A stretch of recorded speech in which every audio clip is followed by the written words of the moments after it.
Hello friends, welcome to కీర్తి వంటిల్లు. ఈరోజు వీడియోలో పేనీలు కరకరలాడుతూ జ్యూసీగా పొరలుగా చాలా టేస్టీగా రావాలి అంటే ఎలా తయారు చేసుకోవాలో చాలా ఈజీగా చేసి చూపిస్తాను.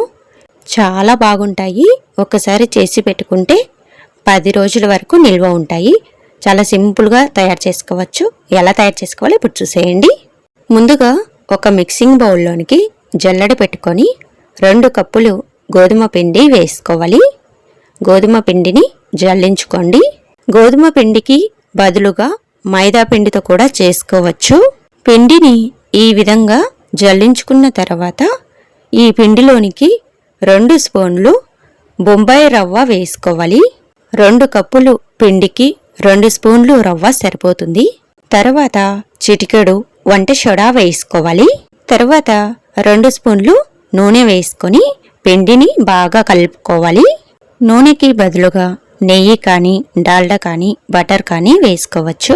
నూనె పిండికి బాగా పట్టేలా ఇలా నలుపుతూ కలుపుకోండి. ఇలా మొత్తం బాగా కలిసేలా కలుపుకున్న తర్వాత పిండిని చేతిలో తీసుకొని ముద్దలాగా చేయండి. పిండి ముద్దలాగా చేసినప్పుడు రాలిపోకుండా ఇలా ముద్దలాగా రావాలి. ఇలా వచ్చిందంటే పిండిని కరెక్ట్గా కలిపినట్టు. ఇలా ముద్ద రాకపోతే మరికొద్దిగా నూనె వేసుకొని కలుపుకోండి. పిండిని ఈ విధంగా కలిపిన తర్వాత కొద్దిగా నీళ్లు వేసుకుంటూ చపాతీ ముద్దలాగా సాఫ్ట్గా కలుపుకోవాలి. నీళ్ళని ఒకేసారి ఎక్కువగా వేయకుండా కొద్దిగా నీళ్లు వేసుకుంటూ కలుపుకోండి. పిండిలో నూనె వేసాం కాబట్టి నీళ్లు ఎక్కువగా పట్టవు. పిండిని కొంచెం సాఫ్ట్గానే కలుపుకోండి. ఎందుకంటే ఇందులో రవ్వ వేసాం కాబట్టి రవ్వ నానిన తర్వాత పిండి అనేది కొంచెం గట్టిపడుతుంది. ఇలా సాఫ్ట్గా కలుపుకున్న తర్వాత దీనిపైన మూత పెట్టుకొని 10 నిమిషాలు పక్కకు పెట్టుకోవాలి. పిండి ఆరిపోకుండా మూత పెట్టుకొని 10 నిమిషాలు పక్కకు పెట్టుకుంటే పిండిలో వేసిన రవ్వ చక్కగా నాని పిండి కాస్త గట్టిపడుతుంది. పిండిని ఇలా 10 నిమిషాల పాటు పక్కకు పెట్టిన తర్వాత మళ్ళీ ఒకసారి పిండిని బాగా కలుపుకోవాలి. పిండిని ఇలా ఫ్లోర్ పైన కానీ చెక్క పైన కానీ పెట్టుకొని పొడవుగా రౌండ్ ముద్దలాగా చేసుకోవాలి.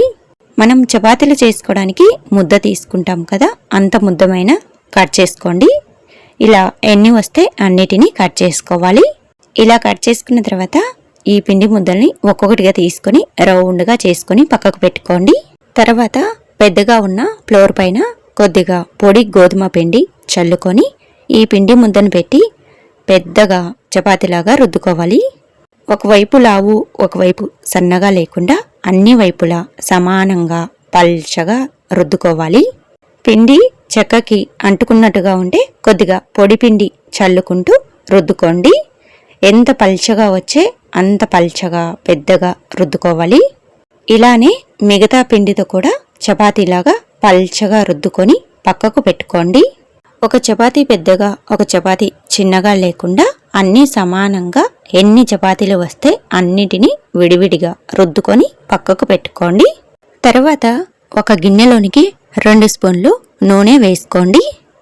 నూనెలోనికి 1 స్పూన్ కార్న్ఫ్లోర్ వేసుకొని బాగా కలుపుకోవాలి. నూనె కార్న్ఫ్లోరు బాగా కలిసేలా కలుపుకోవాలి. ఉండలు లేకుండా బాగా కలుపుకోండి. కొంచెం పల్చగా కలుపుకోండి. ఇలా కలుపుకుంటే క్రీమ్ లాగా వస్తుంది. ఈ క్రీముని చపాతీ పైన అప్లై చేసుకోవాలి. ఎక్కువ వేయకుండా 1 స్పూన్ వరకు వేసుకొని చపాతీ మొత్తానికి బాగా అప్లై చేసుకోండి. ఇలా క్రీముని అప్లై చేసుకున్న తర్వాత ఈ చపాతీ పైన మరొక చపాతీ వేసుకోవాలి. కింది చపాతీ పైన చపాతీ 2 కూడా సమానంగా ఉండేలా చేసుకోండి. ఇలా చేసిన తర్వాత మళ్ళీ ఈ చపాతీ పైన క్రీముని అప్లై చేసుకోవాలి. ఇలా మనం చేసి పెట్టుకున్న 4 చపాతీలకి కూడా మధ్య మధ్యలో క్రీమ్ అప్లై చేస్తూ ఒక చపాతీ పైన మరొకటి వేసుకుంటూ సమానంగా చేసుకోవాలి. మీరు ఎన్ని చపాతీలైనా చేసుకోండి, కానీ ఒకదానిపైన ఒకటి మాత్రం 4 చపాతీల వరకు వేసుకోవాలి. 4 చపాతీలు వేసుకుంటే చాలు. మీకు పేనీలు అనేది మీడియం సైజులో వస్తాయి. ఇలా లాస్ట్గా 4వ చపాతీ వేసుకున్న తర్వాత పైన క్రీము ఏమీ అప్లై చేయకుండా చపాతీ కర్రతో కొంచెం పల్చగా వచ్చేలా రుద్దుకోండి. గట్టిగా ఒత్తినట్టుగా కాకుండా పైన కొంచెం పొత్తలాగా వచ్చేలాగా రుద్దుకోవాలి. ఎందుకంటే 4 చపాతీలు ఒకదానిపైన ఒకటి వేసాం కాబట్టి కొంచెం మందంగా ఉంటుంది. ఇలా లైట్గా కొంచెం పల్చగా రుద్దుకున్న తర్వాత మళ్ళీ దీనిపైన క్రీముని అప్లై చేసుకోవాలి. ఇలా చపాతీ మొత్తానికి కూడా క్రీముని అప్లై చేసిన తర్వాత ఇప్పుడు పొడవుగా 1 ఇంచు వెడల్పు ఉండేలాగా కట్ చేసుకోవాలి. ఇలా వీడియోలో చూపించిన విధంగా కట్ చేసుకోండి. ఇలా కట్ చేసుకున్న తర్వాత వీడియోలో చూపించిన విధంగా ఒకవైపు నుంచి స్లోగా రౌండ్గా ఎక్కడ కూడా గ్యాప్ లేకుండా రోల్ చేసుకుంటూ రావాలి. ఇలానే ఎన్ని వస్తే అన్నిటిని కూడా రౌండ్గా రోల్ చేసుకొని పక్కకు పెట్టుకోండి. ఇప్పుడు ఒక్కొక్కటిగా తీసుకొని చివర అంచు అనేది ఊడిపోయినట్టుగా రాకుండా పిండి కిందికి పెట్టుకొని ఇలా చేతితో ఒత్తుకోవాలి. ఇలా రౌండ్గా చిన్న పూరీలాగా ఒత్తుకోండి.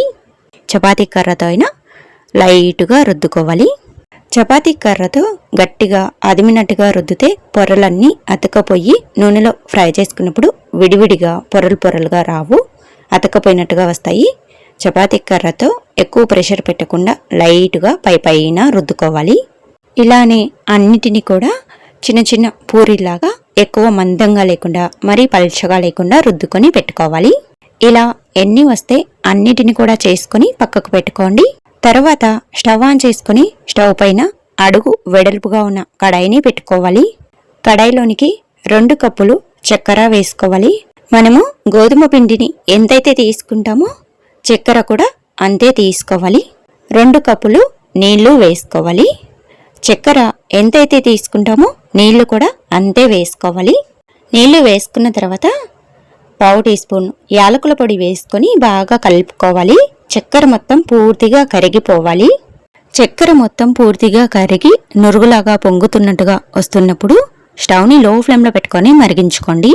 ఇలా చక్కెర సిరప్ని 1-2 నిమిషాల పాటు మరిగించుకున్న తర్వాత చక్కెర సిరప్ని చేతి వేళ్లతో పట్టుకొని చూడండి. ఆముదంలాగా కొంచెం లైట్గా జిగురుగా అనిపిస్తే చాలు, పాకం రావాల్సిన అవసరం లేదు. గులాబ్ జాములకి సిరప్ని ఎలా తయారు చేసుకుంటామో అలా వస్తే చాలు. వెంటనే స్టవ్ ఆఫ్ చేసుకోండి. ఇప్పుడు ఈ సిరప్ అనేది చల్లారిపోకుండా మూత పెట్టుకొని పక్కకు పెట్టుకోండి. తర్వాత మళ్ళీ స్టవ్ ఆన్ చేసుకొని కడాయి పెట్టుకొని డీప్ ఫ్రైకి సరిపడినంత నూనె వేసుకొని వేడి చేసుకోవాలి. నూనె ఎక్కువగా వేడి అవ్వకూడదు, గోరువెచ్చగా ఉండాలి. నూనె గోరువెచ్చగా ఉన్నప్పుడు మనం చేసి పెట్టుకున్న పూరీలని నూనెలోనికి వేసుకోవాలి. నూనెకు సరిపడినన్ని పూరీలు వేసుకున్న తర్వాత స్టవ్ని మీడియం ఫ్లేమ్లో పెట్టుకొని ఫ్రై చేసుకోవాలి. వీటిని నూనెలో వేసిన వెంటనే కలుపుకోవద్దు. 1-2 నిమిషాల పాటు మీడియం ఫ్లేమ్లో ఫ్రై చేసుకోవాలి.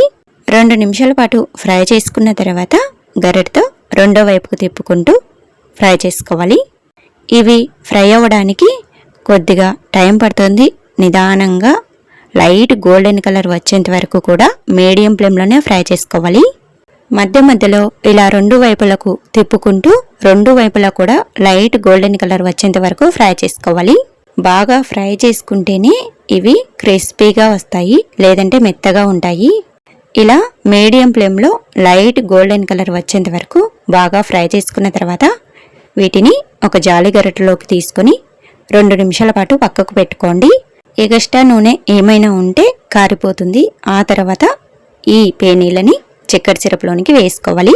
వేయించుకున్న పేనీలను చక్కెర సిరప్లో వేసే ముందు చక్కెర సిరపు వేడిగా ఉండాలి. పూర్తిగా చల్లారిపోతే చక్కెర సిరప్ని మళ్ళీ కొద్దిగా వేడి చేసుకొని ఆ తర్వాత పేనీలు వేసుకోండి.